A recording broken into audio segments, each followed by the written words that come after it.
Bueno, tengan todos muy buenas tardes. Vamos a iniciar, ¿verdad? No sé si me pueden escuchar. Tardes. Bueno, Se le escucha bien, doctora. Gracias. Bueno, antes que nada quiero iniciar con dos observaciones, ¿verdad? Porque el día jueves tuvimos el foro sincrónico, dos grupos se conectaron y entonces pudimos hacer algunas aclaraciones con respecto al trabajo final del módulo. En ellos quiero, pues, por si hay alguna duda, el trabajo final se hace con los datos que ustedes han venido trabajando en su proyecto de mejora de calidad, ¿verdad? No es que van a agarrar una base de datos, ¿verdad? Adicional, no, sino que tienen que utilizar los datos que ustedes tienen del proyecto de mejora de calidad que han venido trabajando en el módulo 1, en el módulo 2 y ahora que van a trabajarlo en el módulo 3. El objetivo es no cambiar temas, ¿verdad?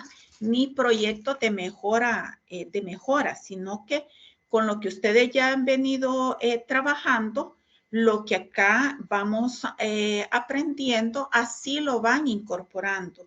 Esto le va a servir para que ustedes aprendan a manejar los datos que ya tienen, ¿verdad? Así es que lo van a hacer ya con el proyecto que ustedes han venido trabajando. ¿Queda claro ahora para que no vayamos a tener alguna confusión, verdad? Sí, doctora, está claro. Y yo les mencionaba que, por ejemplo, en la primera semana, ustedes tenían que ver cuáles eran sus fuentes de datos, porque dimos fuentes de datos. Por ejemplo, si yo quiero hacer supónganse que mi trabajo es sobre agresiones, cómo mejorar la atención de calidad de los pacientes agredidos por animales transmisores de rabia. Entonces, una de mis fuentes puede ser el censo de consulta diaria, otro puede ser el libro de vacunación que lleva el personal de enfermería. Otra fuente puede ser también el libro de observaciones de animales que llevan los inspectores de saneamiento. Esto es poniéndoles como un ejemplo, ¿verdad? Entonces ustedes perfectamente pueden ir avanzando con toda la primera parte y llegar hasta lo que es la metodología. También pueden ya empezar a realizar algunos tipos de tasas, razones, proporciones, que es lo que nosotros, algunos indicadores que vimos la semana pasada. Y ahora que vamos a ver otros tipos de indicadores, ¿verdad? Para esta semana.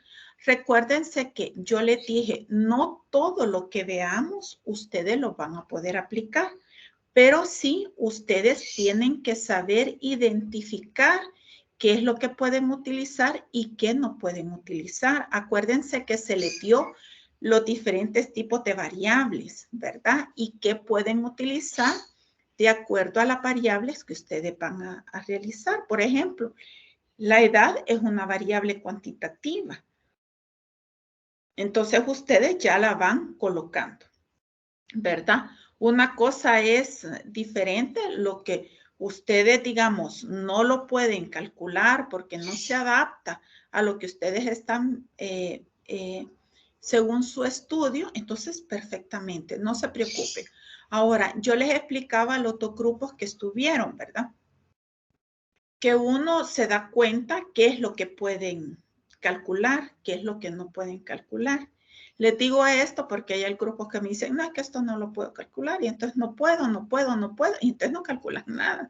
Entonces así es la nota, ¿verdad? Porque yo les pongo ahí en las observaciones, pudieron haber calculado esto y esto, de acuerdo al proyecto que van realizando.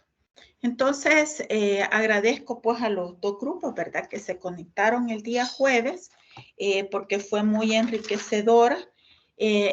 Las experiencias y la consulta de un grupo les sirvió perfectamente al otro grupo y eso pues queda como un poquito más claro y se van enriqueciendo entre ustedes, ¿verdad? Bueno, haciendo esta aclaración sobre el trabajo final, siempre el día jueves vamos a tener, ¿verdad? El foro sincrónico a las 8 de la noche para aquellos, yo voy colocando por orden como se van conectando, ¿verdad? Ese es el grupo y yo quisiera de que para asegurarme, como todavía no sé, solo tengo acá los grupos que participaron, pero ya tengo los grupos por las tareas que mandaron el día martes. Sin embargo, cuando ustedes se conecten el día jueves, en el chat me pueden poner conectado grupo tal. Y así, en ese orden que vaya yo registrando en el chat, así los puedo ir atendiendo, ¿verdad? Bueno, si no tienen algún comentario o alguna pregunta. Listo, todo claro, ¿verdad? Muy bien. Pues ahora nos corresponde ver algún tipo de, algunos indicadores demográficos como son las estructuras por edad y sexo, los indicadores de crecimiento y vemos un poquito sobre mortalidad. Le voy a dar al final una clase que yo esta clase la pongo como complementaria. Y digo que es complementaria porque vamos a ver, nosotros estamos acostumbrados a hacer tablas, gráficas, pero muchas veces la forma como lo presentamos no es la más correcta. Y hubo alguien que también en la parte, en la mensajería privada, ellos me colocaron si se podía, pues, cómo se hacían las aproximaciones, ¿verdad? Entonces, yo le escribía de que allí la vamos a, en esa clase también se toca cómo se aproxima, ¿verdad? Así que ustedes no se preocupen por la tarea de tasas, razones y proporciones, porque yo reviso todo el proceso. Si algunos aproximaron, de hecho ya empecé a revisar, algunos han aproximado, otros se quedaron con 2 decimales. Está bien, perfecto, ¿verdad? Hay otros que no aproximaron, trabajaron con datos hasta tercer decimal. Está bien, ¿verdad? Eso no le va a variar. Pero ahora vamos a hablar un poquito sobre esa parte, pero la voy a dejar al final. Muy bien. A medida que vi en el foro de consulta, vi 2 intervenciones que las respondí. Más sin embargo, a medida que vaya desarrollando las clases, que vayamos haciendo este conversatorio, entonces nosotros vamos a ir también compartiendo por los que no hayan revisado el foro de consulta para que todos aprendamos, ¿verdad? Y voy a ahí ampliar un poquito para que todos pues también estemos conocedores de eso. Vamos a ver, vamos a comenzar. La primero era la estructura por edad y sexo. ¿Alguien me quiere comentar qué es lo que leyó, qué le dio de más interés o que le llamó la atención sobre esta clase? ¿Algún voluntario?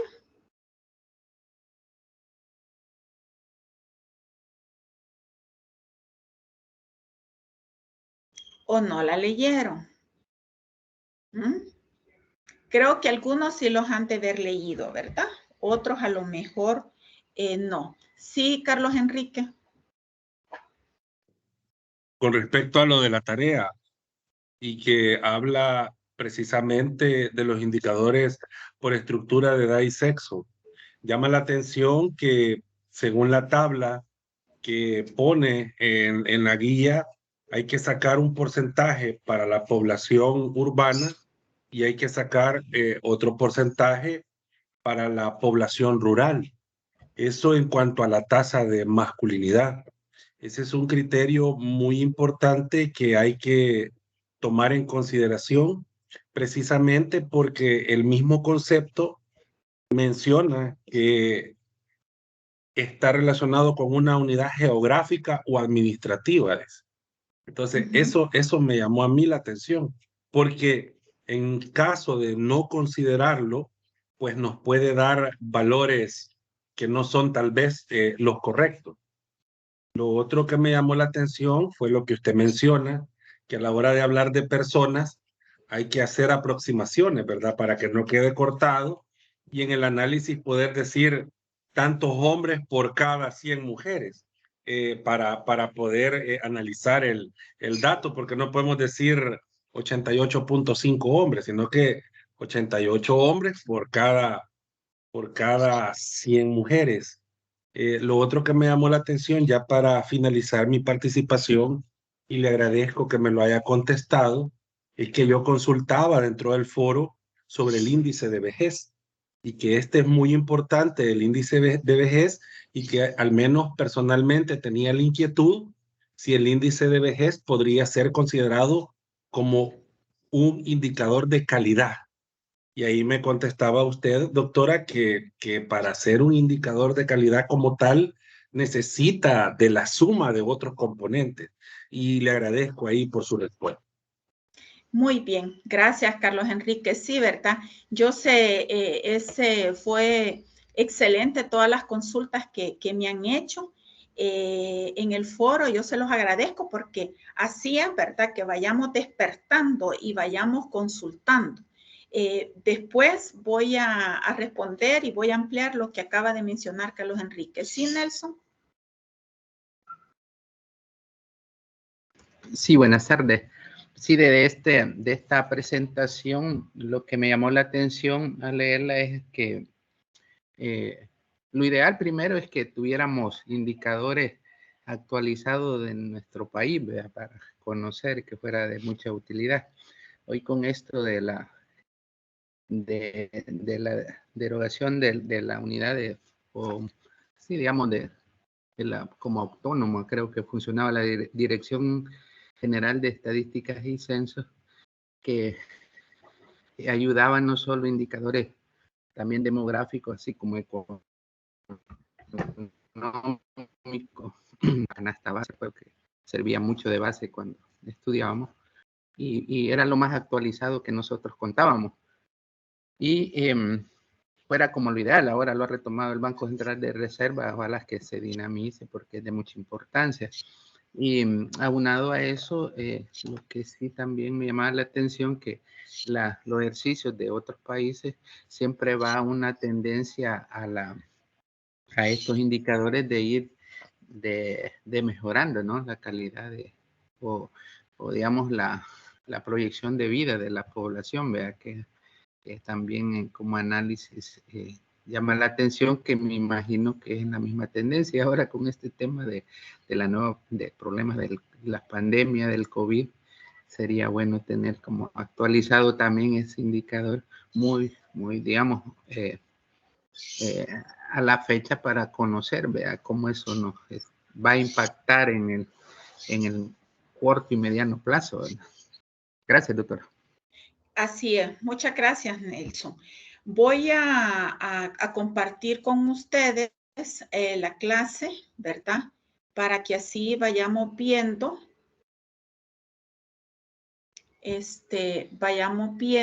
y voy a ir incrementando un poquito lo que es lo que ha sido, pues, lo que me han compartido los compañeros. Permítanme.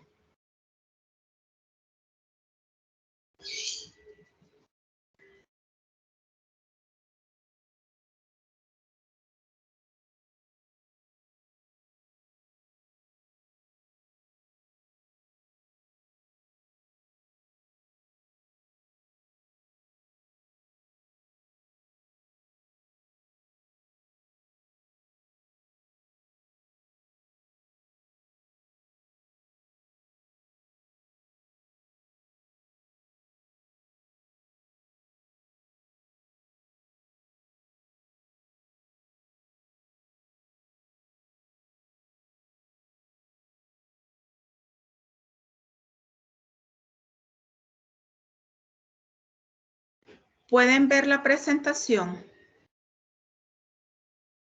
Sí, doctora. Sí, doctor. Muy bien. Fíjense que esta clase de estructura por edad y sexo de la población es bien importante porque realmente cada población tiene una composición diferente, tanto en sexo como edad, ¿verdad? Y esto para nosotros, ustedes van a ver que hay otros componentes como es la migración y la mortalidad, por lo que acaba de decir Nelson con respecto al evento que hemos tenido como es la pandemia, ¿verdad?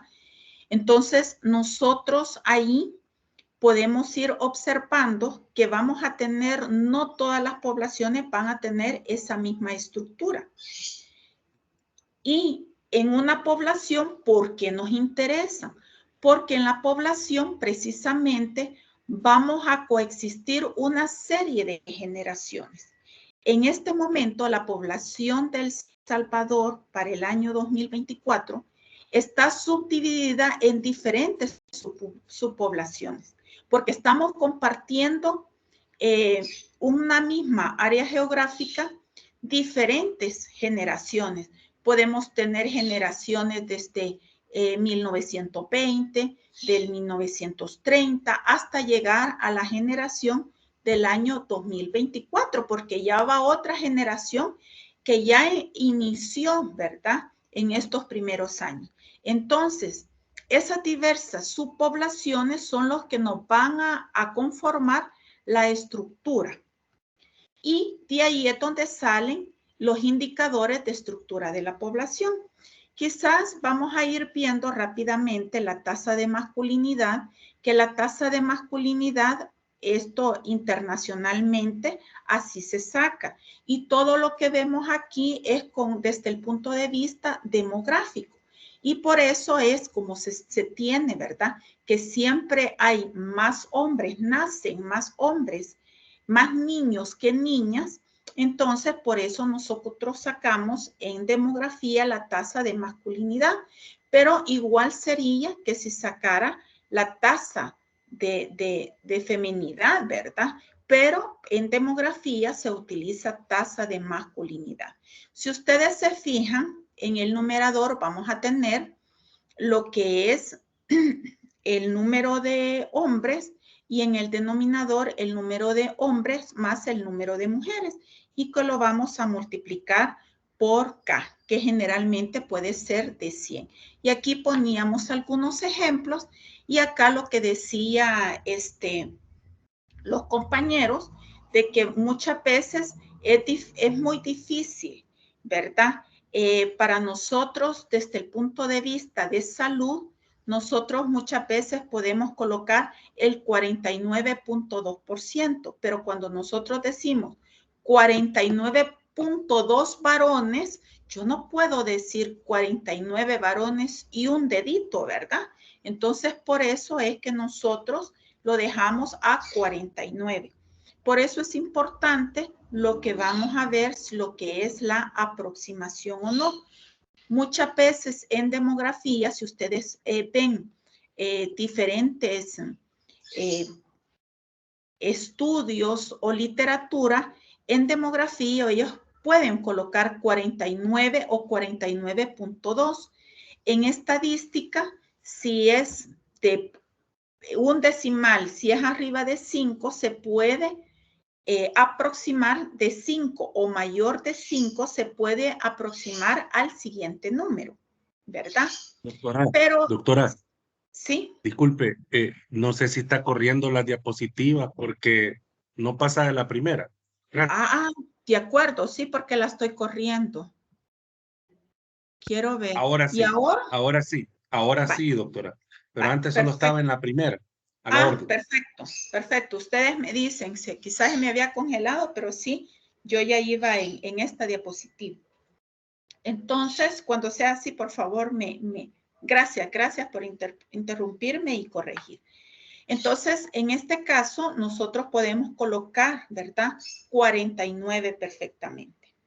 Les mencionaba que hay diferentes literaturas. Si fuera, por ejemplo, 49.5 de 5 mayor, el decimal de 0.5 o más, nosotros podemos aproximar al número inmediatamente superior. Pero en este caso, como es menor 49.2, es menor a 5, a 0.5, entonces yo lo dejo en 49, ¿verdad? Veíamos que la relación de masculinidad es muy importante. La demografía a veces nos ve lo que es, nos identifica alguna huella de la historia de la población. Por ejemplo, aquí tenemos la relación de masculinidad al 1 de enero de 1980 en Francia. Entonces, ustedes pueden ver que acá hubo un incremento, pero no le he aquí corrido hubo... la diapo, doctora. De veras, no sé. Hoy sí, hoy sí, hoy sí. No sé por qué no me corre. En este caso, vemos acá, cuando vemos acá en este gráfico, hay un incremento, hay un aumento aquí del efecto de la masculinidad y aquí hay una disminución. Entonces, en demografía, nosotros con solo observar los diferentes gráficos demográficos, nosotros podemos identificar huellas históricas que pueden haber tenido en la población. En este caso, nosotros vemos que en la edad, ¿verdad? En 1980, acá para la edad cuando había de 25 a 50 años, hubo un incremento de la masculinidad, pero esto fue por un efecto de la inmigración, o sea, llegaron más hombres a Francia. La inmigración estuvo dada, pero por un efecto más considerado por los hombres. Pero cuando nosotros acá vemos en la edad de los 75 a 90 años, aquí hay una disminución. ¿Por qué? Porque esto, seguramente estas personas que están de 75 a 90 años fueron los que vivieron la guerra. Entonces hubo una disminución. Entonces vean ustedes que nosotros podemos ir observando la parte histórica y la vamos a ver cuando yo he colocado ahí unas tablas que las he sacado de los últimos censos que tenemos. Lamentablemente, ¿verdad? La dirección que estaba a cargo pasó mucho tiempo en cuanto a sacar datos demográficos de la población del país, y ustedes pueden ver que con el último censo que se tiene de 1987, nosotros hemos venido trabajando, las poblaciones están proyectadas hasta el año 2050. No cabe duda que ejemplos como la pandemia, en donde hubo una mortalidad que nadie la esperaba, ¿verdad? Eso no estaba dentro de las proyecciones.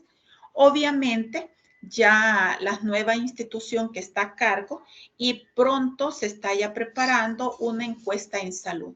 Esperamos que con esa encuesta en salud vamos a tener datos que podemos tener actualizados y que nos va a servir de mucho. Pueden ver, si pasé a la siguiente diapositiva. Todavía no ha cambiado, doctora. Vaya, voy a esperar. Yo ahorita la he puesto, es la relación de masculinidad o el índice de masculinidad.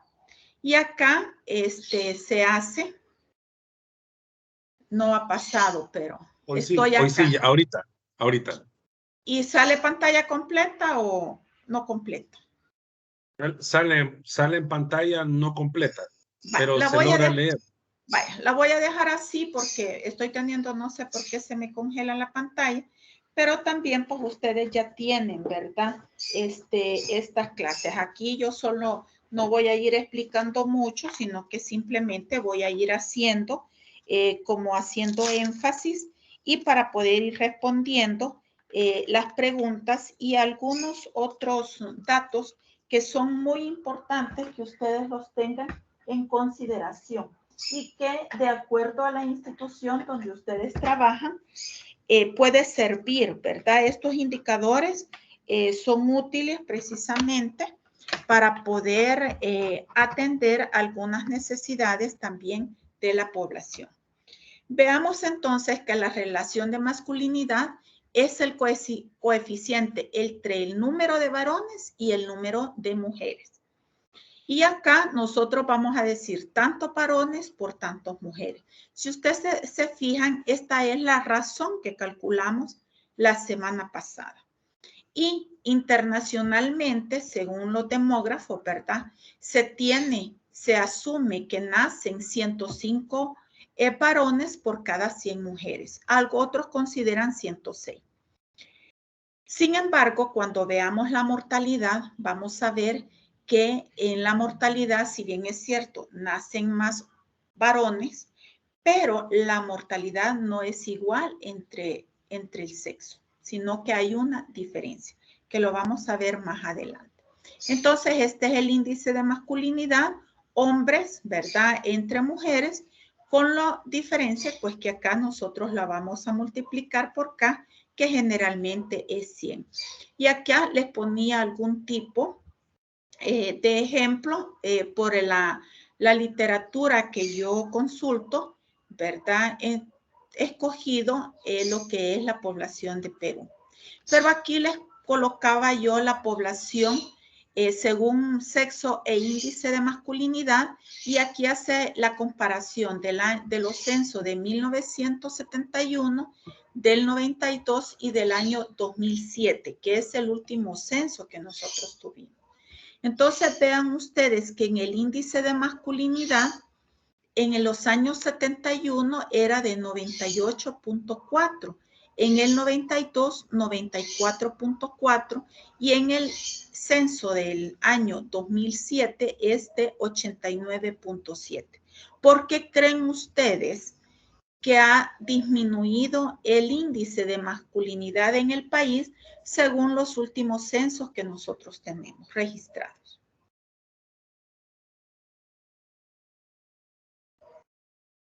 Del 71 al 92, ¿por qué creen ustedes que hubo esa disminución? Por la guerra, doctora. Muy bien, por la guerra, ¿verdad? Porque generalmente los que más fueron afectados pues fue la parte de los hombres. Muy bien. ¿Qué otra causa nosotros podemos decir que por qué el índice de masculinidad disminuyó del 71 al 92? ¿Puede haber un subregistro, doctora? Puede haber un subregistro, algo más, muy bien. Aparte también quizás del riesgo social que existía, también creo que es considerable en ese sentido. La parte del riesgo social creo que muy bien, pero es más del 92 al 2007, en donde allí ya se va viendo lo que es el riesgo social, ¿verdad? Muy bien.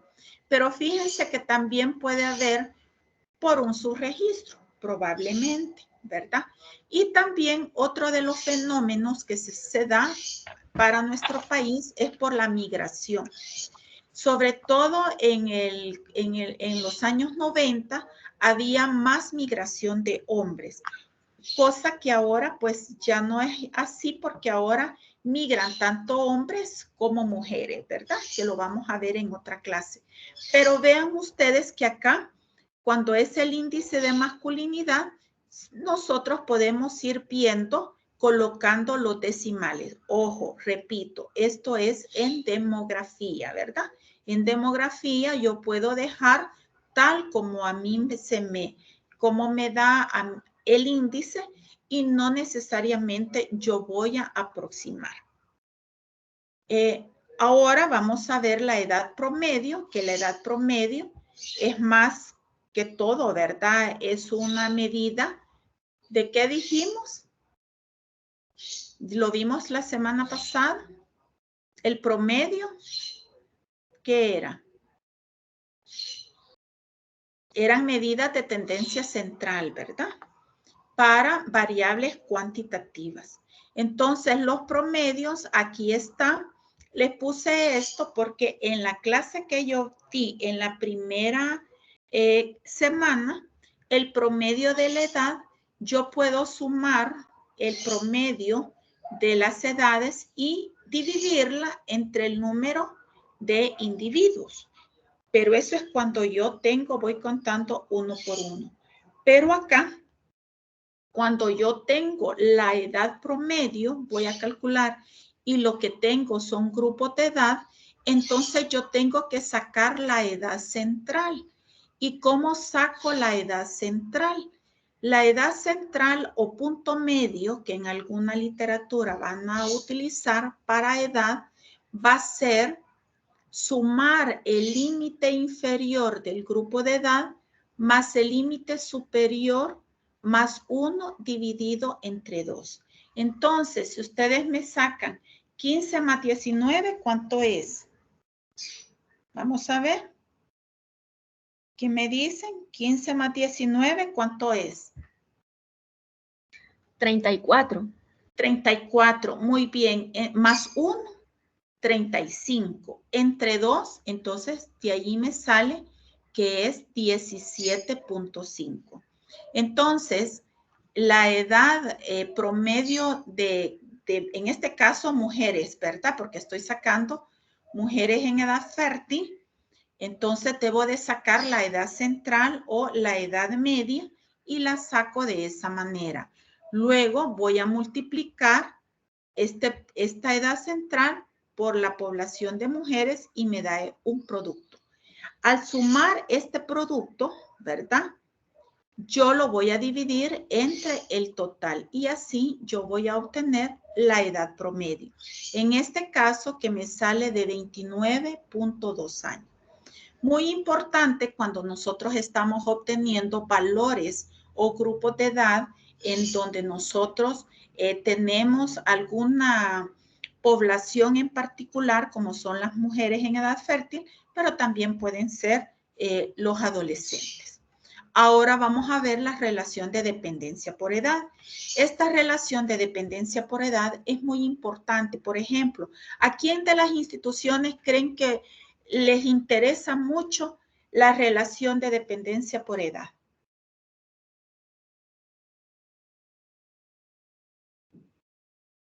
¿A qué instituciones? Vamos a ver. Pensemos un poquito. De las pensiones. Ministerio de Salud. Muy bien, a las pensiones, al Ministerio de Salud, a las pensiones, porque yo voy viendo si tengo aquellos, sobre todo la dependencia por ancianidad, porque vemos que la relación de dependencia por edad la voy a ver en dependencia por ancianidad y por puerilidad. Entonces, en las pensiones a mí me va a interesar porque puedo ver todas aquellas, ¿verdad?, que son dependientes porque ya no son económicamente productivos. Entonces, esto se da también para qué otra institución. Vamos a ver. Podría ser para educación también, ¿verdad? Podría ser también muy bien para educación.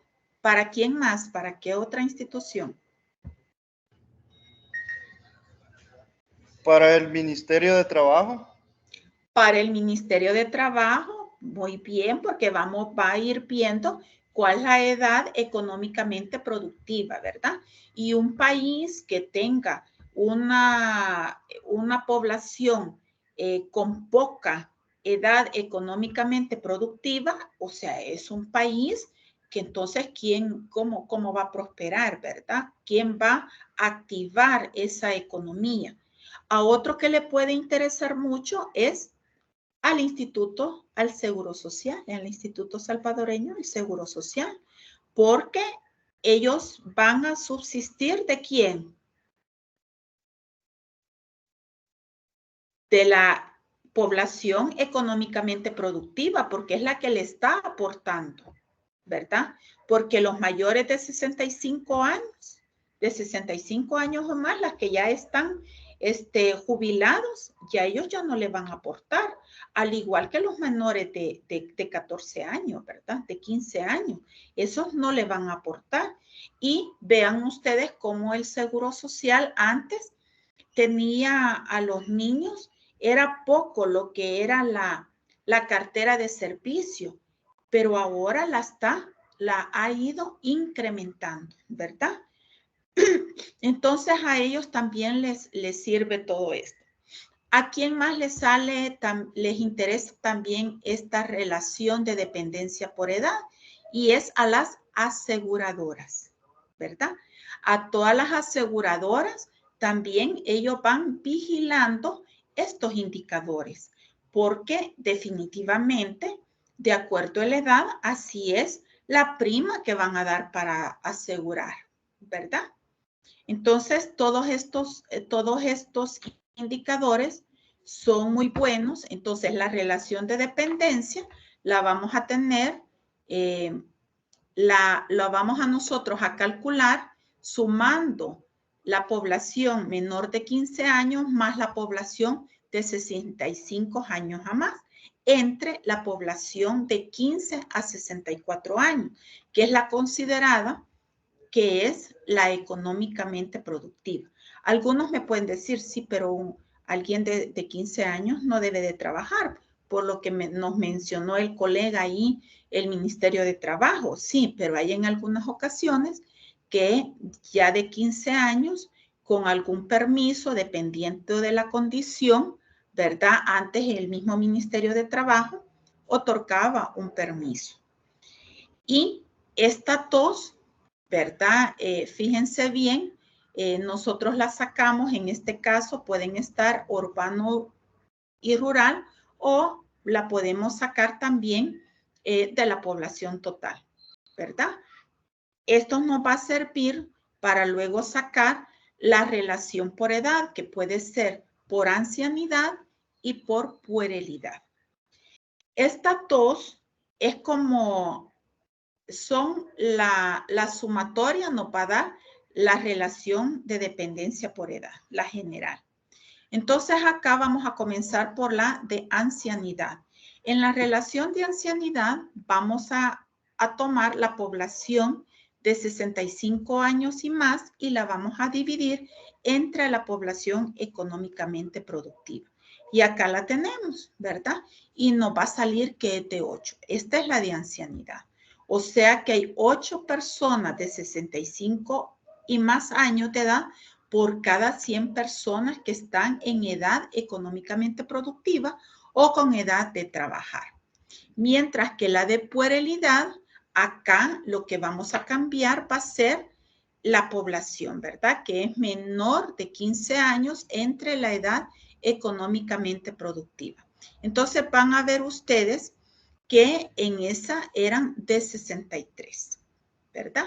Si nosotros sumamos 63 más 8 que nos dio allá, anda por 71. O sea que la relación de dependencia, la general, es que 71 personas, ¿verdad?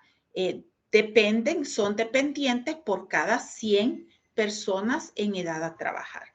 Entonces vean ustedes que estos datos para nosotros nos interesan mucho. En los países donde la relación de dependencia de puerilidad es alta, significa que son edades sumamente jóvenes, como la que estamos viendo acá. Y cuando la relación de ancianidad es alta, entonces eso se va dando en personas o en poblaciones que son en demografía, ¿verdad? A mí no me gusta pues llamarlo así, pero en demografía es el término que se utiliza, son poblaciones viejas. Y acá tenemos un cuadro comparativo del Salvador, ¿verdad? Según los diferentes censos que tenemos. Y aquí tenemos la relación de dependencia. Vean que en el 71, ¿cómo era? Casi era, el 100 era de 1 a 1.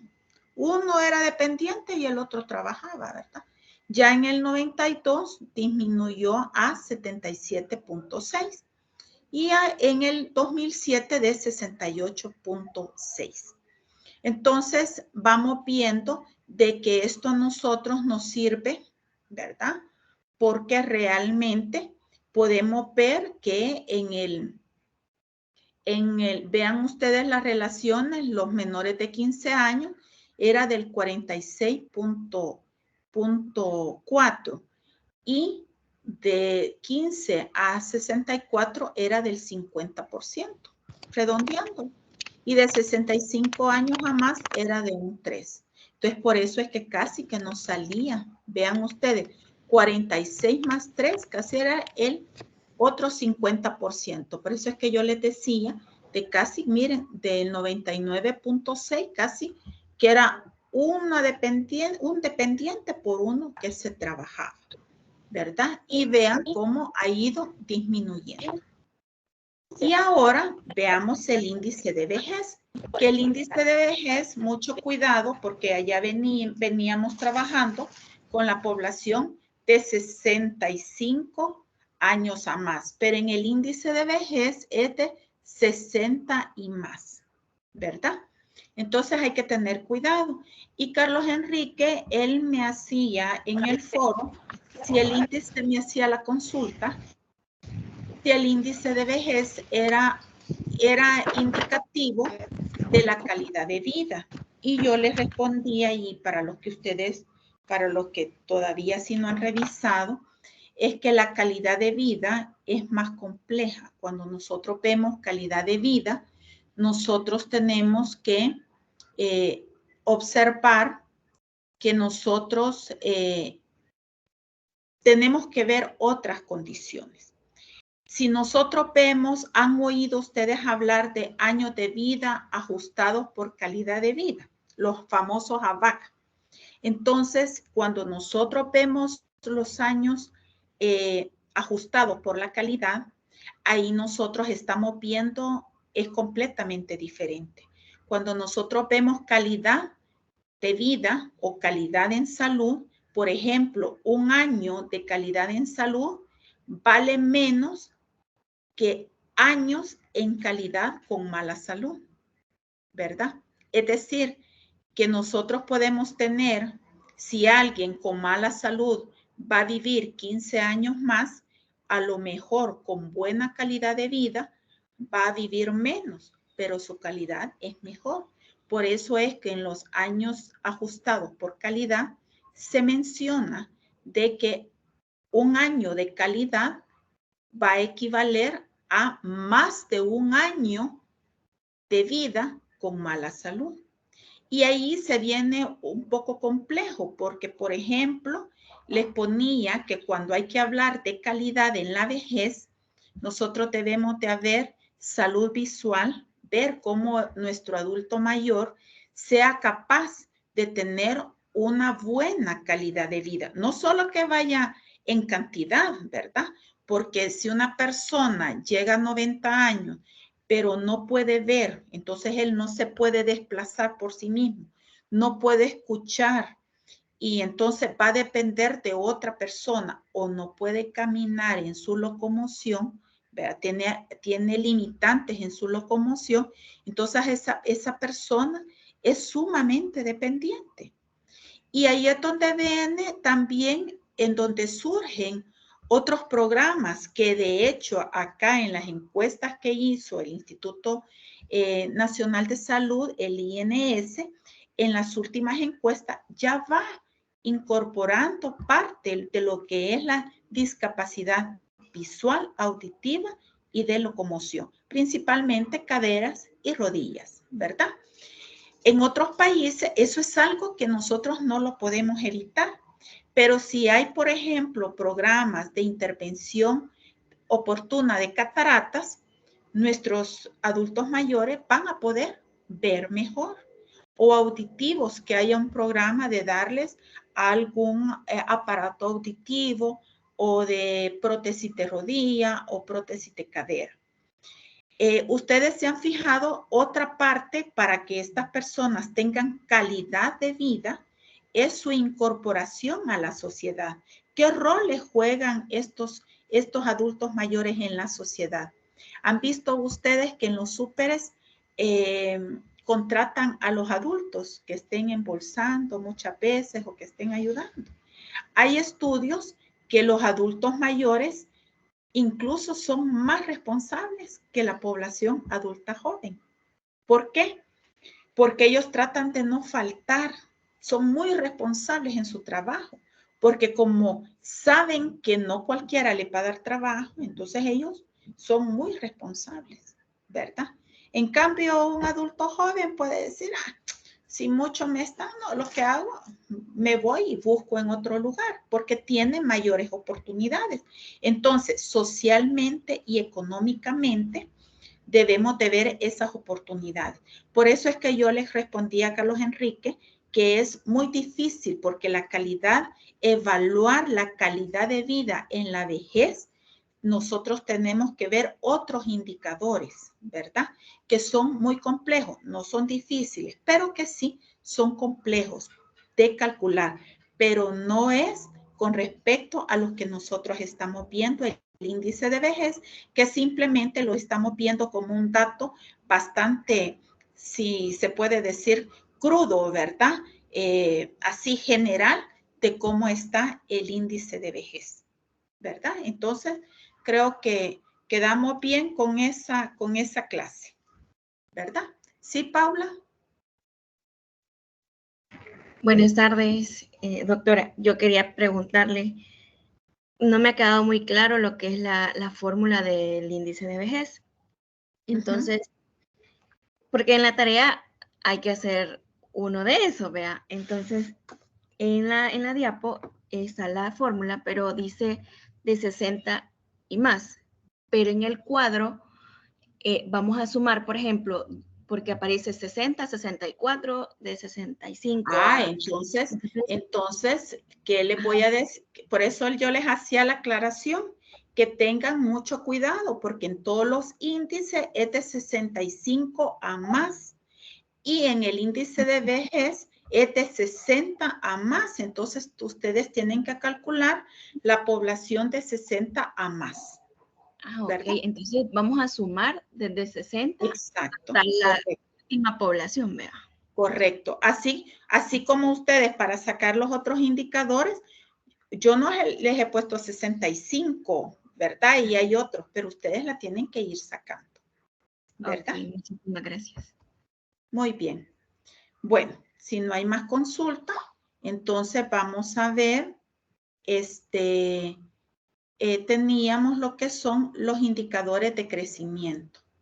¿Pueden ver la presentación de indicadores de crecimiento? Todavía no, doctora. No se ve. Aún no. Vamos a ver.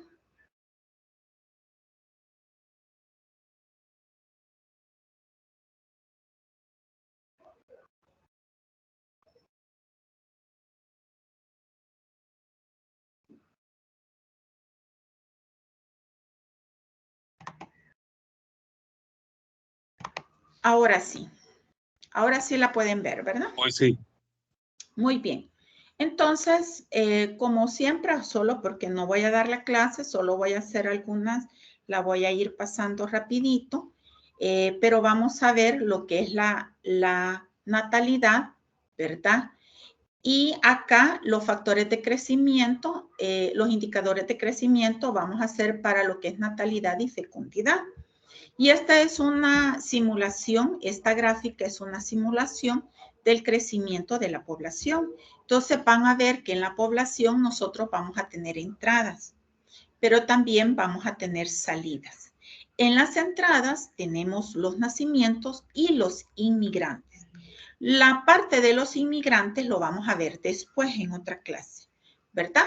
Aquí solo vamos a observar o vamos a tocar el tema de los nacimientos.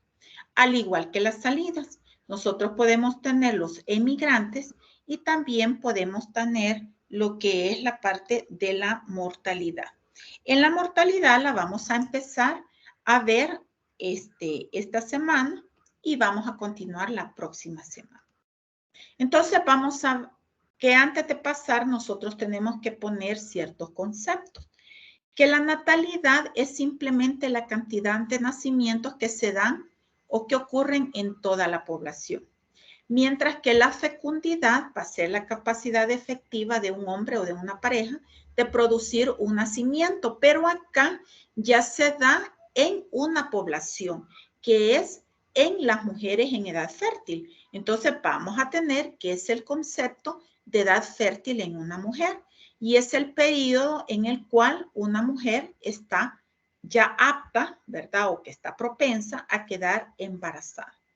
Y la fertilidad, pues aquí ya juega una parte de la biología en donde una pareja pueda concebir un hijo. Cuando nosotros vemos el concepto de la natalidad, como ya vimos, que es respecto a los nacimientos con respecto a la población. Entonces, en el numerador, nosotros vamos a tener los nacidos vivos durante un periodo, que por lo general es un año, ¿verdad? Y en el denominador, nosotros vamos a obtener la población total media para ese periodo. ¿Por qué se le llama en demografía la población total media para el periodo? Porque en demografía se van haciendo los cambios a inicio del año y a finales del año. Entonces, a mitad del periodo, ellos tienen un punto. Pero nosotros en nuestro país, apenas, ¿verdad? Ya vimos que el censo no se han hecho en números, en años que terminan en 0, no se han hecho cada 10 años. Entonces nosotros, lo que es la parte de lo que es la estructura de nuestra población, nosotros no tenemos la población total media. Entonces nosotros utilizamos siempre la población total. Entonces recuerden que cuando nosotros vamos a sacar tasa bruta de natalidad, van a ser nacidos vivos entre el total de la población. Población, ahí no estamos viendo, es la población total y la multiplicamos por 1000. Acá nosotros a lo mejor... Doctora, yo tengo una pregunta. Dígame. En esto de la tasa bruta de natalidad con respecto a la tarea, porque como allí nos da por rango de edades, ¿verdad? Entonces, yo me basé que el rango de edad que está allí es para las mujeres en edad fértil, si no me equivoco. Vaya, por eso acá... Entonces, por eso le voy dando esas consideraciones para que ustedes hagan su tarea. Cuando yo digo concepto de natalidad, voy a utilizar como denominador población total. okay, Abajo, sí, ¿se acuerdan que ahí dice población total media? Y dice, entonces, sí. Correcto. Entonces, por eso les estoy mencionando. El concepto de natalidad, cuando ustedes vayan a sacar tasa bruta, porque recuérdense que la tarea de la primera semana eran grupales. Las tareas de esta semana son individuales. Y la voy haciendo así porque así se me va dando, ¿verdad? Así todos, a veces porque alguien no pudo. Y así yo voy viendo también que vayamos teniendo un trabajo equilibrado. Entonces acá lo importante es que en tasa bruta de natalidad, mi numerador son los nacidos vivos y el denominador es la población total. ¿Verdad? Muy bien. Entonces, esto es lo que acabo de explicar. Si nosotros vemos la tasa bruta de natalidad, a medida que van pasando los años, y esto es en Costa Rica hasta el año 2000, pero también en nuestro país, la tasa de natalidad ha ido disminuyendo de una forma constante. No digamos que ha disminuido por completo, ¿verdad? Pero sí va disminuyendo poco a poco y con una disminución constante. Entonces yo aquí le ponía, por ejemplo, la tasa bruta para esta población. Aquí están los años y los nacimientos. Y aquí está la población. Ustedes, ¿cómo va a salir? Vean que siempre es los nacidos para cada año entre la población total, ¿verdad? Muy bien. Ahora veamos de que acá esta tasa es muy simple, se utiliza mucho porque es muy simple, ¿verdad? Nosotros vamos viendo que es una medida que es compatible con las tasas de mortalidad, migración y crecimiento poblacional. Posteriormente vamos a ver lo que es mortalidad, migración, y al igual que las tasas brutas, todas las tasas brutas, nosotros muchas veces puede tener como un sesgo, un error, porque las estructuras por edades y sexo son diferentes, ¿verdad? Y por ello muchas veces nosotros tenemos que hacer estandarizaciones, ¿verdad? Porque nosotros no podemos comparar la tasa de mortalidad, o podemos decir simplemente la tasa de natalidad de Costa Rica es de tanto y la tasa de natalidad de El Salvador es de tanto. Para ellos, ¿verdad? Pero no podemos nosotros compararla porque la estructura de edad y sexo de Costa Rica es diferente a la estructura de edad y sexo de la población. Ahí nosotros, a menos que hagamos una estandarización de tasas. Y ahora vamos a ver lo que es lo de la fecundidad, ¿verdad? Y aquí sí ya va.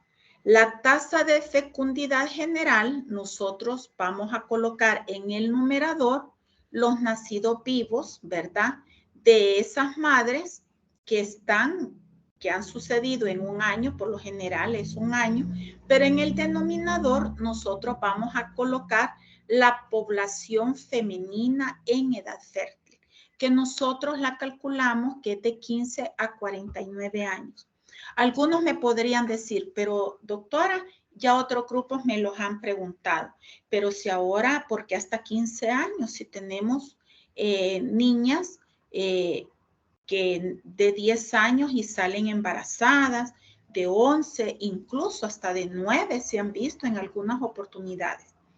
Lo que sucede es que se toma de 15 a 49 años porque esa es la población considerada como en edad fértil, y que aquellos embarazos que pueden aportar aquellas jovencitas menores de 15 años, lo que aportan es mínimo comparado con la gran cantidad de nacidos vivos que da la población de 15 a 49 años.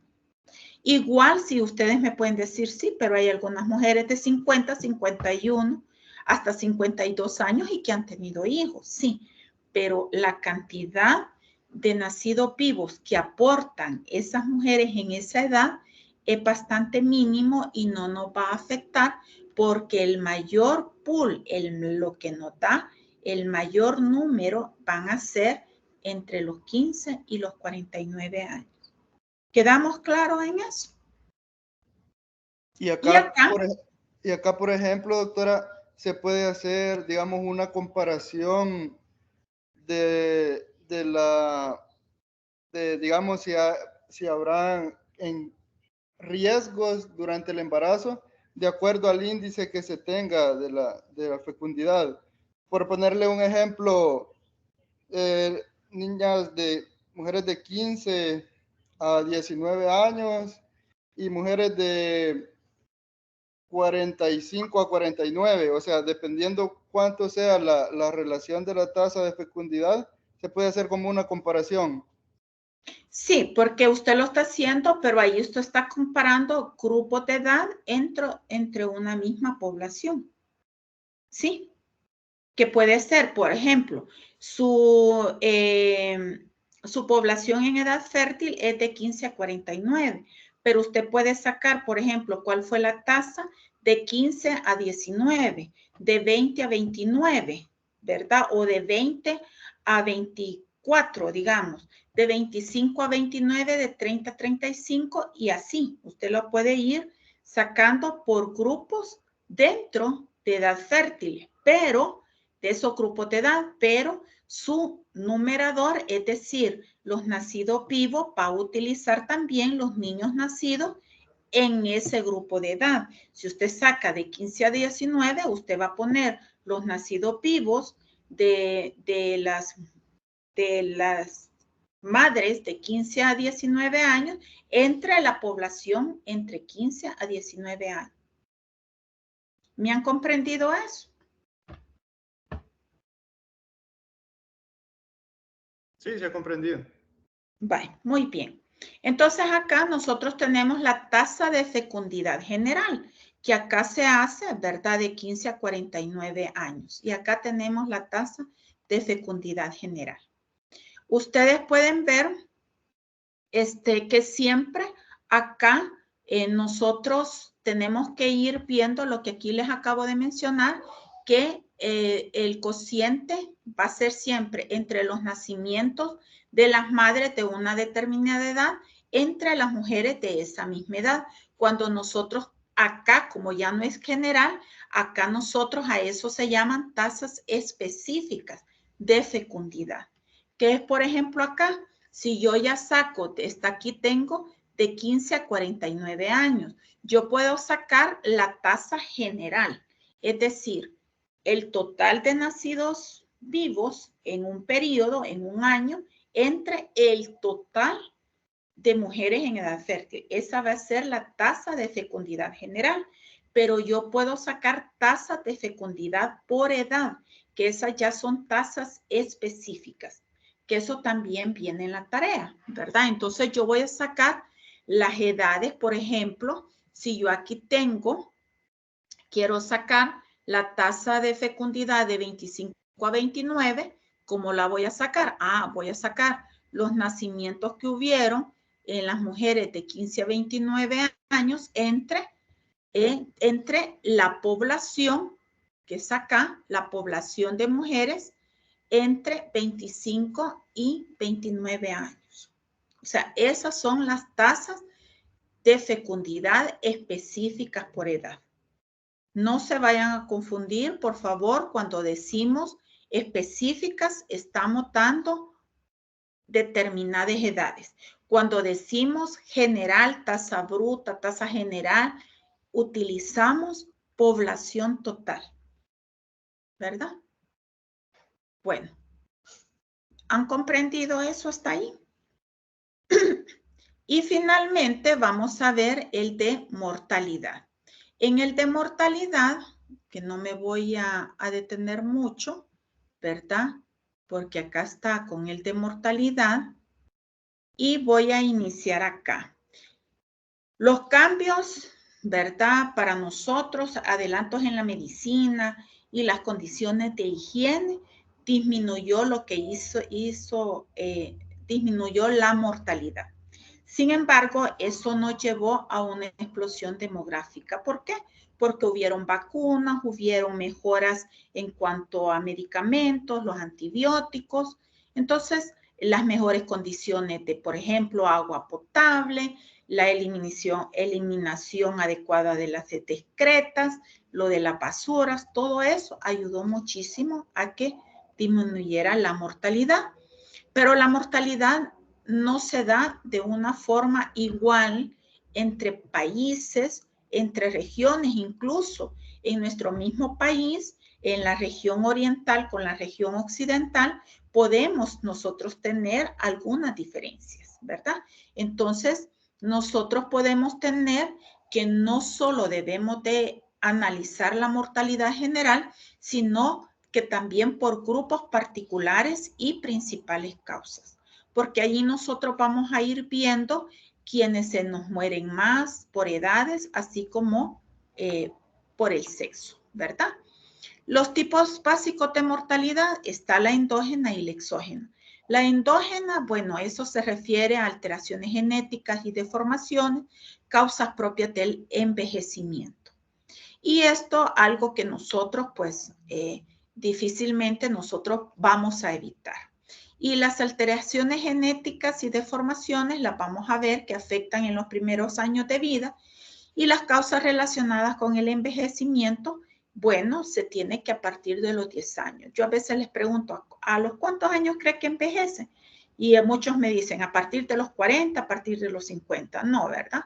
A partir ya de los 10 años, pues nosotros ya se ven, algunos estudios dicen que antes de los 10 años, así como se llega Cuando un niño llega a su madurez inmunológica, ya llega algunas células que empiezan también, van envejeciendo. Lo que sucede es que así como envejecen, así van naciendo células nuevas. Y por eso en un niño va creciendo. Y ya llegamos en una edad que ya nuestras células ya no se van produciendo, ¿verdad? Ya no las vamos nosotros supliendo como se hacía en una edad joven. Y las exógenas, que son acciones, aquellas muertes que se dan por acción del medio ambiente y los factores sociales, y que esas pues afectan a todas las edades, como son las lesiones por causa externa, los accidentes de tránsito, los homicidios, los suicidios, etcétera. O pueden ser algunos, por ejemplo, algún desastre, que hubo alguna explosión de alguna fábrica, ¿verdad? Y que allí pues no importa, puede afectar cualquier tipo de edad. Entonces vamos a tener la tasa bruta de mortalidad, que en la tasa bruta de mortalidad va a ser un resultado que vamos a tener el número de defunciones entre la población total. Fíjense, tasa bruta, siempre que yo digo tasa bruta o tasas generales, en el denominador vamos a utilizar la población total. Y así nosotros podemos tener tasas brutas, ¿verdad?, de mortalidad, y acá está pues la interpretación. Las tasas brutas también nosotros la podemos tener la podemos observar en poblaciones.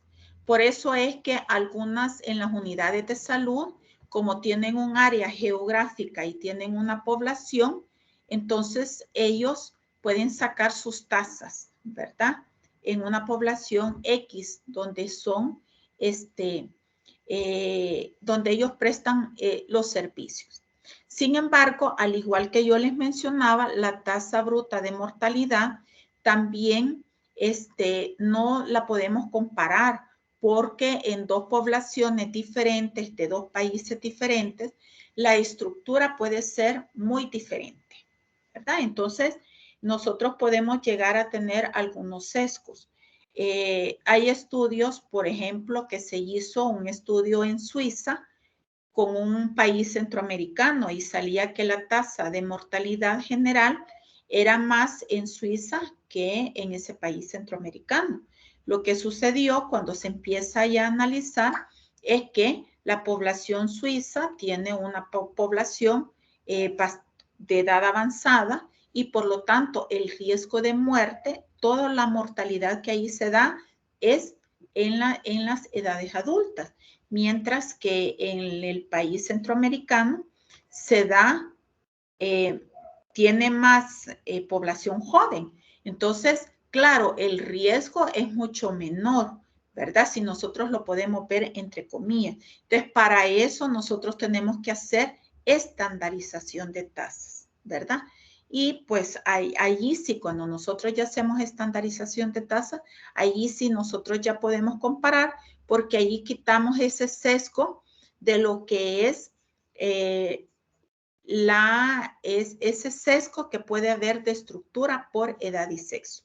Y nosotros vamos a ver de que en las edades, en las tasas de mortalidad por edad, nosotros acá, vamos a ver si han puesto atención. Una tasa de mortalidad por edad es una tasa general o específica.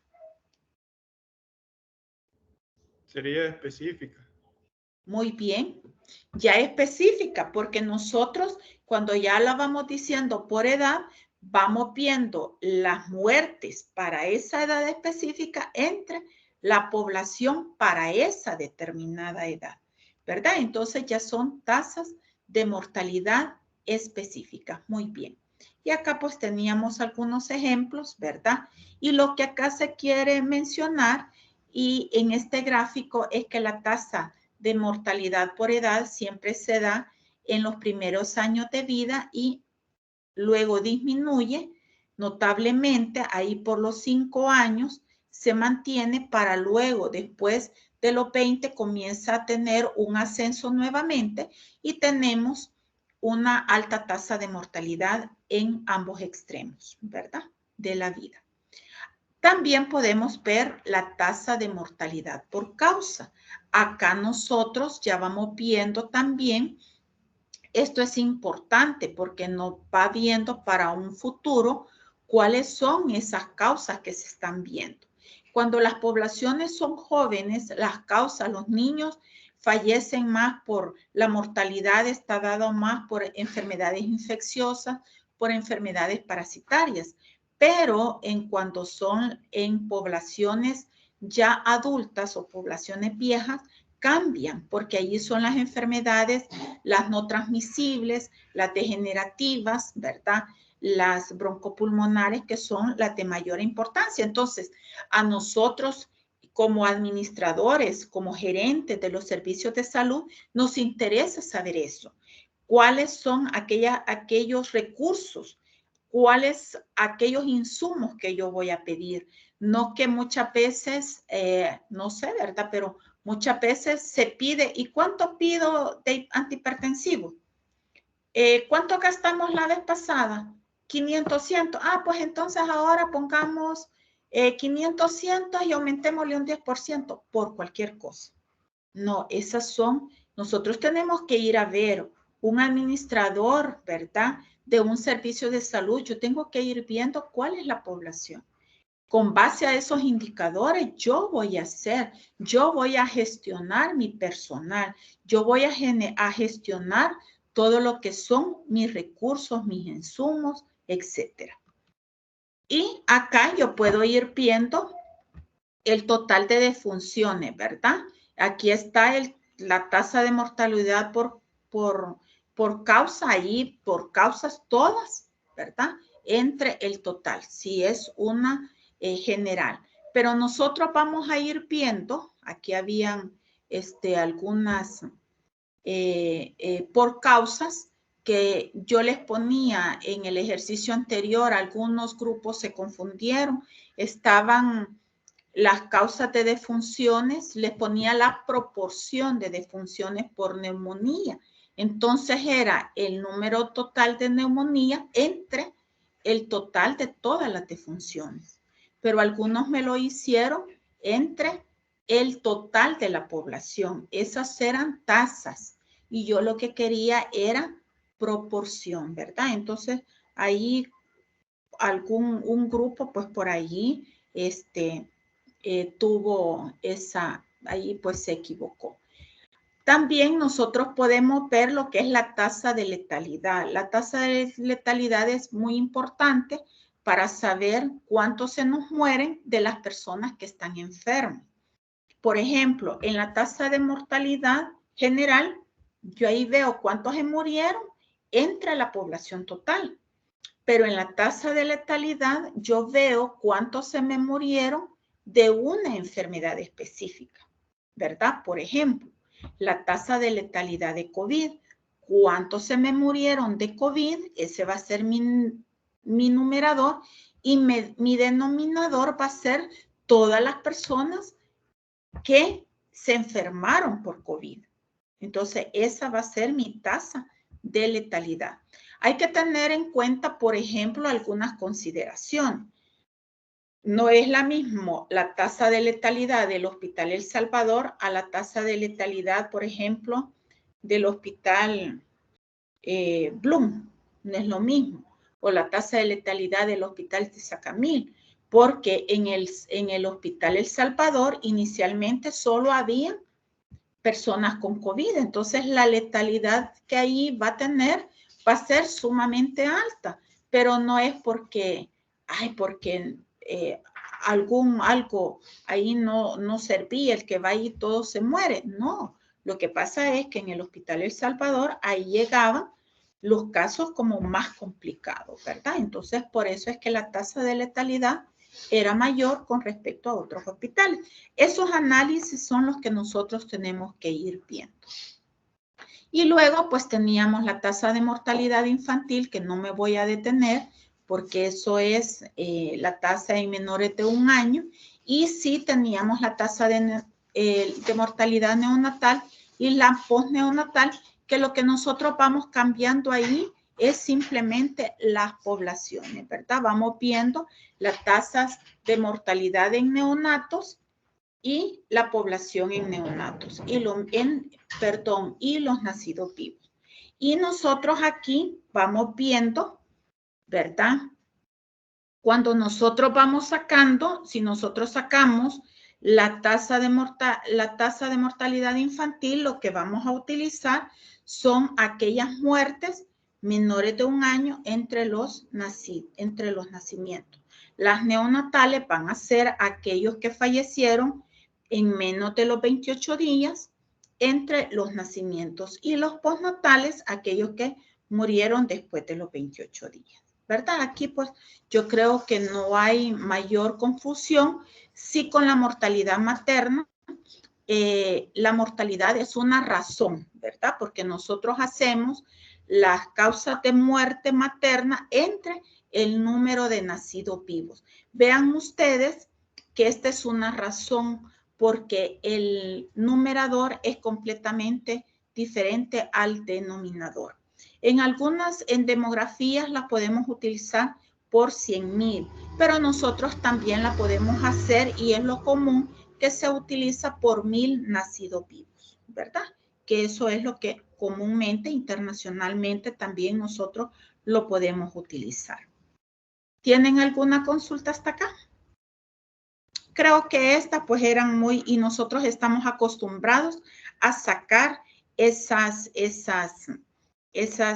tipo de indicadores. Se me olvidó, Ulises me hizo en el foro una consulta con respecto a la fecundidad controlada.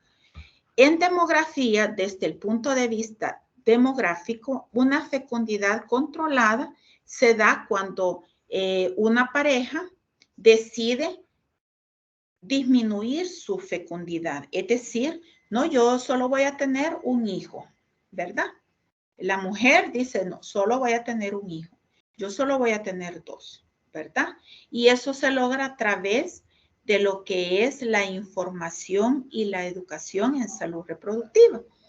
Pero eso desde el punto de vista demográfico, en donde las personas, por ejemplo, ahora, a medida de que ustedes se han fijado, la fecundidad ha disminuido mucho, porque ahora las personas, los adultos jóvenes, no quieren, ¿verdad? Tener, si acaso tienen un hijo, si acaso. No, porque ahora lo de moda, ¿verdad? Que tienen una mascotita por ahí. Y si llegan a tener, tienen un hijo. Pero ya no se ve en aquellas familias. Ya cuando alguien tiene 3, una pareja, ya llama la atención. No como antes, ¿verdad? Que eran 11, 12 y se veía que era lo usual. Sí, Carlos Enrique. Sí, doctora, buenas noches. No, quería como un apoyo mencionar que es interesante lo que usted decía a la hora de verificar como gerencia en salud las enfermedades crónico-degenerativas en ciertas edades de la vida, y pues como aporte decir que el portafolio de servicios de cierta institución se debe basar en un perfil epidemiológico lo más apegado a la realidad para pedir, como se dice, bien justificadamente y optimizar los recursos institucionales. Gracias. Gracias, Carlos Enrique. Cuando yo trabajé por muchos años, que fui directora de una unidad de salud, ya hace bastante, entonces ahí a nosotros, yo me recuerdo, empezaba la educación en salud reproductiva.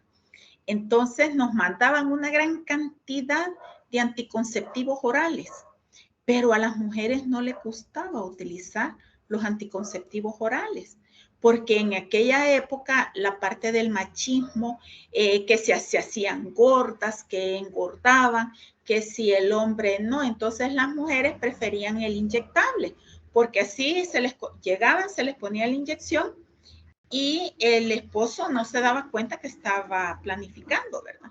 Entonces, se nos vencían los anticonceptivos orales y teníamos anticonceptivos hasta para empedrar, ¿verdad?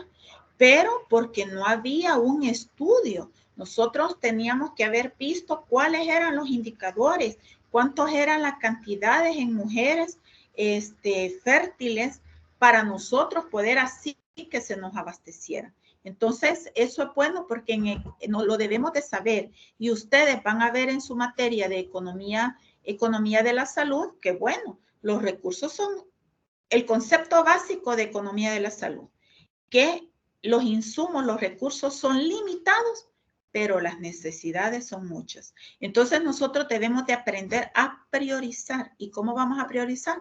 Utilizando aquellos indicadores que nos orienten a la toma de decisiones, que nos den la evidencia necesaria para poder hacer de una manera con evidencia científica, tomar las mejores decisiones, ¿verdad?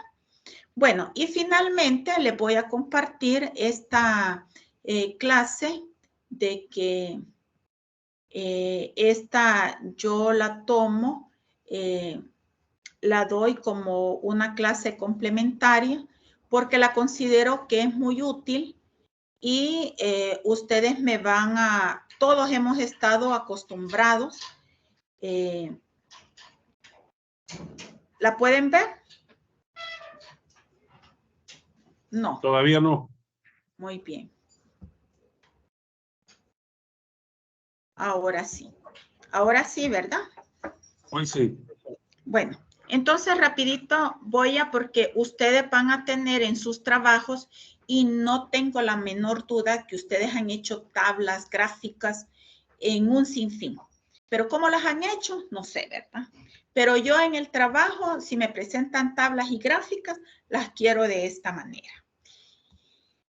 Una tabla no es que solo la vamos a hacer una tabla, ¿verdad? Sino que nosotros, una tabla debe de llevar un título que debe de ser claro y conciso. Y ese título debe de responder 3 preguntas. ¿Qué es? ¿Qué es lo que yo estoy presentando? ¿De dónde es lo que estoy presentando? Y de cuándo son los datos que yo estoy presentando. No corre la diapo, doctora. Disculpe. Bueno, lo voy a dejar así. No sé, se me queda congelado. Hoy sí, gracias. Hoy Entonces, los pasos, esta no se las pongo, después se las subo a la clase porque este es algo complementario que yo doy. El título, cuando nosotros hacemos una tabla, la tabla inicia desde la colocación del título, que debe responder el qué, el dónde y cuándo. La tabla lleva filas y columnas y esas filas y columnas deben de estar rotuladas. Debe de decir qué es lo que se va a colocar. Debe de llevar las unidades de medida, si son años, si son meses, si son kilogramos, si son miligramos, si son mililitros. Debe de llevar la unidad de medida, si es que aplica, ¿verdad? Siempre debemos de llevar los totales, tanto de filas como de columnas. Si son porcentajes, por favor, verifiquemos que el porcentaje sea el correcto. Si no son porcentajes, también verifiquemos que las cantidades son correctas, porque ya nos ha pasado que vemos y dice total 104 y cuando hago la sumatoria solo me salen 95. ¿Verdad? Entonces, o cuando hago la sumatoria del porcentaje, me salen en 115. Y por eso se llama porcentaje, porque debe de llegar a 100, ¿verdad? Si ya sea porque hubo una aproximación, entonces yo debo de colocar al pie de la página, debo de hacer una explicación, ¿verdad? También debo de explicar códigos, abreviaturas, porque una tabla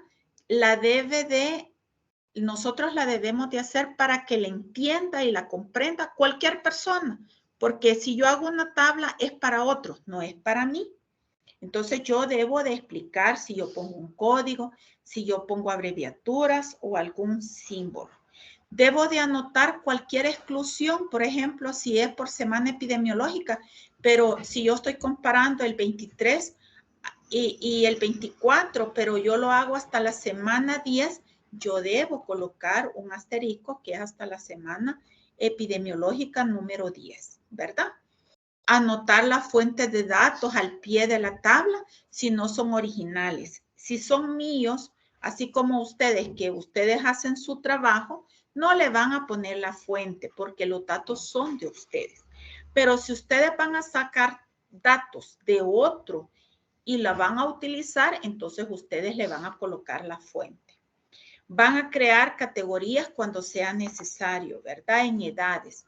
Cuando ustedes van a crear edades, ustedes vean que deben de incluir todos los datos, que vayan todas las edades, que deben de ser mutuamente excluyentes, de 0 a 4, de 5 a 9, porque yo pongo de 0 a 4 y de 4 a 9, a lo mejor Paula lo va a poner en el de 0 a 4, pero Nelson la va a poner de 4 a 9, entonces yo ahí ya tengo error, ¿verdad? Y siempre total de hacer el total. Algunas veces nosotros debemos de utilizar aquellos que llevan con un significado biológico o que ya está estandarizado. Nosotros ya sabemos que es de 0 a 4. Incluso podemos poner menor de 1 año, de 1 a 4, porque nosotros así lo hacemos. Porque si yo pongo de 0 a 5 meses, de 5 meses a 11 meses y de ahí de 1 a 4, o sea, ya me causa alguna dificultad porque nosotros no sacamos usualmente, a menos que sea un estudio, digamos, en menores de 1 año. Si es un estudio en menores de 1 año, yo voy a ir, ¿verdad? Voy a ir especificando si quiero por meses, ahí sí. Pero cuando yo veo una población, tratemos de utilizar aquellos grupos que ya llevan un significado biológico y natural o natural, ¿verdad? Algunas veces podemos incluir algunas categorías como de otros, cuando no son edades, ¿verdad? Sino que nosotros estamos poniendo, por ejemplo, alguna variable cualitativa. Entonces, estas son las partes de una tabla. Vean ustedes, para comenzar por el título. Aquí dice, distribución de casos de fiebre tifoidea por grupo de edad y sexo en el país X 2021. Entonces, aquí este es el cuerpo de la tabla, ¿verdad? Y entonces veamos, fíjense que aquí, cuando dice distribución de casos de fiebre tifoidea por grupo de edad y sexo, país X 2021. La identificación, porque yo le puedo poner cuadro 1, tabla 1, lo que sea. Pero yo en el título, quiero que se fijen bien en el título, dice el que yo estoy presentando, la distribución de casos de fiebre tifoidea por grupos de edad y sexo. ¿De dónde? Del país X, del Salvador. ¿Cuándo? En el año 2021. Porque muchas veces ponemos una cosa en el título y la tabla dice otra cosa. ¿No les ha pasado a ustedes eso? Entonces ustedes, como administradores en la parte estadística, las tablas y la gráfica que ustedes o que les presentan a ustedes deben de llevar esto, ¿verdad? ¿Cuáles son los errores cuando construimos a una tabla? Errores más frecuentes. Cuadros que solo van sin identificación, solo pego una tabla y aquel que se imagine qué es lo que yo estoy colocando. Adivino qué es lo que estoy haciendo. Títulos o encabezamientos que son incorrectos o inadecuados, ¿verdad? Un título muy corto va a carecer de claridad, pero también un título demasiado amplio o que utilizo algunas palabras demasiado científicas, la gente no me la va a entender. Otras son los errores de cálculo, lo que yo les mencionaba. Una disposición incorrecta de los datos. A veces estamos hablando de sexo y pongo las edades, ¿verdad? A veces también solo muestro medidas relativas, a veces solo porcentajes u otra medida de resumen. Y entonces a veces las personas no comprenden. O cuadros que van, no es que yo le quiero mostrar tanto a mi jefe que pongo un gran cuadro, pero que ni se lee, solo hasta ni a mí me cuesta ver en la diapositiva, ¿verdad? Me tengo que acercar a la pantalla para poderla leer. Y a nuestros jefes hay que saber dar esos datos. La otra es no citar la fuente cuando es secundaria. Si los datos no son míos, no la voy a poner porque es una fuente primaria, pero si son de otros, entonces yo lo voy a colocar. Consignar como fuentes algún centro o alguna, no, deben de ser, ¿verdad? Aquellos realmente cuando son fuentes, que es el censo tal o de acuerdo al libro o una investigación. No utilizar notas cuando no son necesarias. ¿Cuáles son las recomendaciones? Ya les dije cómo hacer una tabla. Ahora, las recomendaciones para analizar una tabla. Cuando yo analizo una tabla, lo primero que debo de hacer es leer el título, porque ahí, de acuerdo al título, yo voy a ir analizando cómo va a ser la tabla. Debo de leer las notas aclaratorias, debo de fijarme cuáles van a ser las unidades de medida, los totales, ¿verdad? Para ver si todas esas, los totales son los correctos. Entonces, ustedes cuando ustedes van a son administradores de un servicio de salud, ustedes deben de fijarse. O que llega un consultor y les presenta, o su jefe les dice, ¿verdad? Ahí, por eso me gusta preguntarles en qué trabajan. Hay algunos que son asesores y les dice su jefe, vaya, mire, léame esto, ¿verdad? O analíceme esto. ¿Cómo vamos a asesorar? Debemos de leer cuidadosamente el título. Todo lo que nosotros, o que a ustedes les presenten un informe, que son directores o que a ustedes llevan a cargo un programa y ustedes deben de, ¿cómo van a analizar una tabla? Debemos de ser cuidadosos. Las gráficas, por favor, la gráfica es algo visual. Una gráfica debe de llevar, aquí están las abscisas, ¿verdad? Las X y la Y. Debemos de rotularla. Miren, en el eje de la Y van los casos y en el eje de las X aquí van los días. Muchas veces no le ponemos ni título ni a los ejes. Entonces, ahí estamos adivinando y hay veces el jefe le puede decir, mire, ¿y aquí usted qué me ha puesto? No nos entienden, ¿verdad? Entonces, las gráficas deben de llevar un título también, una identificación, gráfico, el número. Miren siempre, meningitis meningocócica, curva epidémica, Hospital M, mayo de 1999. Yo estoy diciendo el qué son los casos de meningitis meningocócica. ¿Dónde se dieron? En el Hospital M. ¿Cuándo se dieron? En mayo de 1999. Que se vea que su posgrado, ustedes cuando presenten un gráfico, una tabla, que se les vea la diferencia, ¿verdad? Porque ustedes ya tienen un posgrado.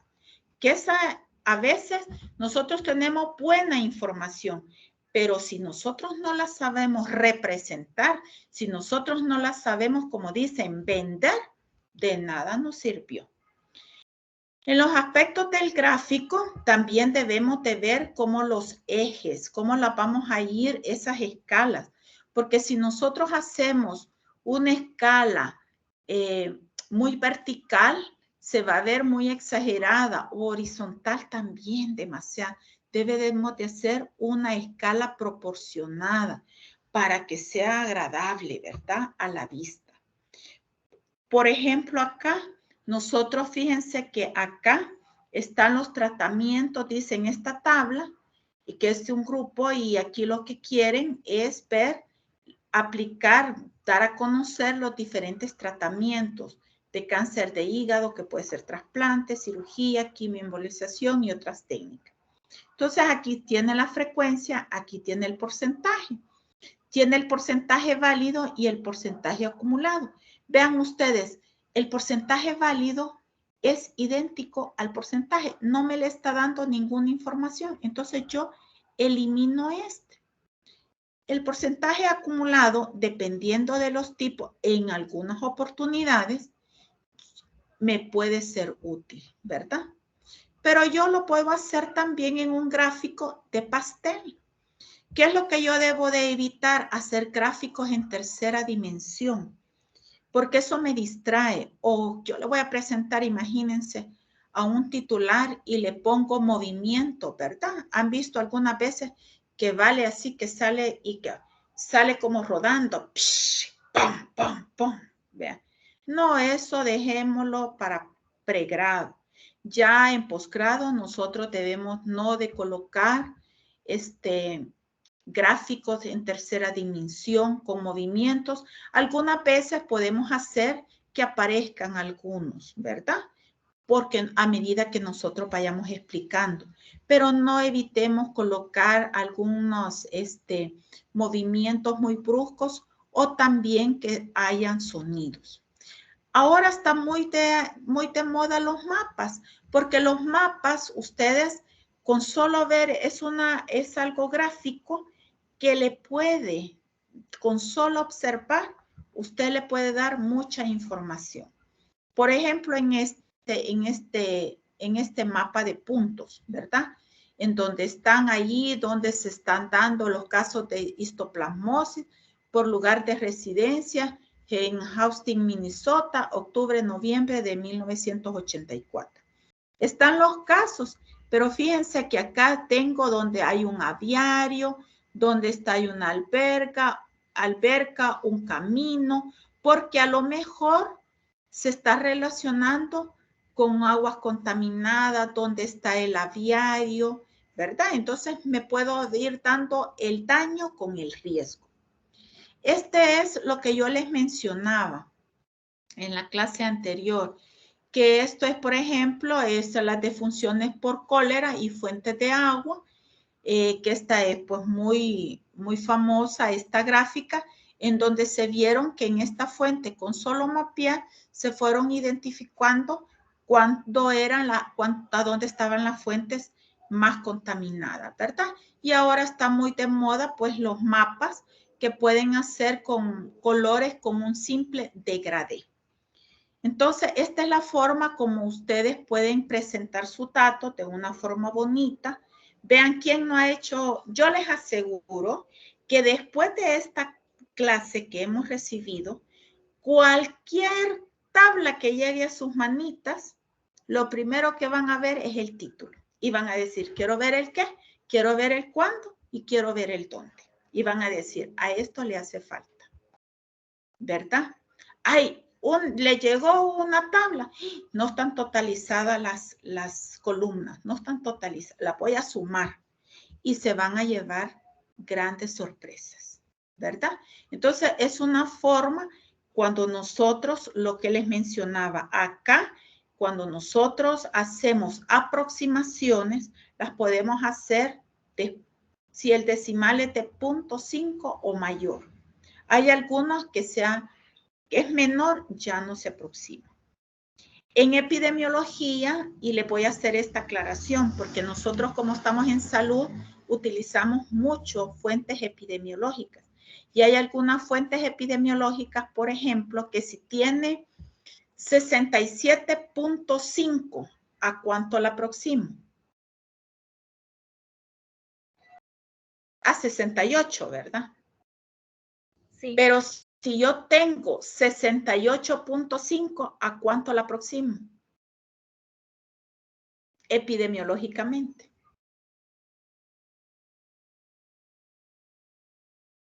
¿La aproximo a 69 o la dejo en 68? En epidemiología, mucho se utiliza en mucha bibliografía dejarlo al número par inmediato. Quiere decir que si yo tengo 67.5, la aproximo al par, es 68. Pero si yo tengo 68.5 en epidemiología, la dejo en 68, porque es el par más próximo. ¿verdad? Entonces, vean, les explico esto porque podemos tener muchas bibliografías en entomografía, en estadística, en epidemiología, ¿verdad? Lo importante es que usted coloque el número. Si usted lo quiere dejar 68.5, pues así lo va a dejar. Es la interpretación. Si le pasa por las aproximaciones, no le llegó a 100, sino que le quedó en 99, haga una aclaración y ponga que los porcentajes, debido a las aproximaciones, ¿verdad?, llegan a 99 o a 100, puede que lleguen a 101. Ustedes pueden, eso es válido, ¿verdad? Pero ya que llegue a 110, 115, eso muchas veces en administración, ¿qué es lo que decimos? Porcentajes arriba del 100% es una mala planificación. Planificó mal, ¿verdad? Eso es en administración. Si usted, hay veces dice, es que la cobertura es del 115%. Usted planificó mal. No puede haber un 15%. Usted planificó mal, ¿verdad? Entonces, todas esas cosas, pues, son buenas que hagamos esas consideraciones. Me he pasado 4 minutitos, ¿verdad? Con las disculpas del caso. Si tienen alguna consulta o alguna pregunta, esta clase, como no está, pero yo siempre trato de dárselas en la segunda clase, en la segunda semana, para que les sirva a ustedes, ¿verdad? Para cuando vayan haciendo su trabajo, ustedes vayan a observar. Revisen las tablas y las gráficas que han hecho anteriormente, a ver si han cumplido con los títulos, ¿verdad? A ver si cumplen con los títulos, si cumplen con colocar los nombres a las abscisas, a las coordenadas, a las X, a las Y. Hay veces en el porcentaje, cuando hacemos gráficas sale en porcentaje, nos tira hasta 110, entonces manualmente hay que hacerlo que llegue a 100, ¿verdad? Muy bien, si no tienen comentarios, consultas. Bueno, jovencitos, los dejo hasta acá, ¿verdad? Por favor, ¿alguien me está? Daisy. Sí, hola, buenas noches, doctora. Yo solo tengo una consulta. A la hora de, por ejemplo, cuando evaluamos indicadores y ese indicador lo presentamos en forma de gráfica, ¿el tema correspondería al indicador que estamos evaluando o también tendría que ponerse a la gráfica otro tema o sería como algo distinto? No, Daisy, usted va a colocar en el título de la gráfica, si son indicadores, ¿verdad? Si son indicadores, entonces usted va a poner el nombre del indicador en el título. El título debe de decir lo que usted va a representar en la gráfica o en la tabla, ¿verdad? Si ustedes se fijaron, en la tabla cuando decía en El Salvador, decía índice de masculinidad en El Salvador, pero decía índice. Entonces dice, son los índices y va por años. Siempre es el qué, el dónde y el cuándo, a qué se refiere. Pero el título debe de decir lo que usted está colocando en esta gráfica o en esta tabla. Siempre hay que tener ese cuidado, ¿verdad? Y perfecto. Otro error que, por ejemplo, a veces los mismos datos los ponemos en tabla, el mismo dato lo ponemos en gráfica, el mismo dato lo ponemos en un mapa. No. Nosotros podemos hacerlo y ver cuál es el que mejor se me da, cuál es el que, si en una tabla me sale mejor, yo así se lo presento a mi jefatura. Si me sale mejor en una gráfica, entonces es gráfica. Pero de los tres, yo escojo uno. No voy a poner el mismo dato, ¿verdad? En tablas, en gráficos, en mapas, porque entonces hacemos un trabajo aburrido. En presentaciones debemos de tener ese cuidado, que los datos solo se presentan una vez, ya sea en tabla, en gráfica o en un mapa, pero para nosotros, si usted me dice, ¿y qué presento como tabla o como gráfica? hágalo y usted vea cuál es el que mejor representa sus datos, ¿verdad? Muy importante. Gracias, Daisy. Gracias, bueno, si no hay más preguntas, comentarios. Bueno, jovencitos, les deseo una feliz noche, que descansen el día de mañana. Las tareas se las he dejado que ambas cierren hasta el día martes para que no vayan a tener ninguna equivocación. Bendiciones y nos vemos el próximo jueves para los que quieran tener alguna asesoría y si no, pues con gusto nos vemos el día sábado. Siempre lean antes, vengan. ¿Cómo? ¿No le escuché? Muchas gracias. Y para el otro sábado, por favor, vamos a trabajar un poquito con pirámides poblacionales. Algunos a lo mejor ya han hecho, pero vamos a trabajar un poquito en el Excel, ¿verdad? Cuídense, feliz noche. Buenas noches, muchas gracias. Buenas noches. Buenas noches.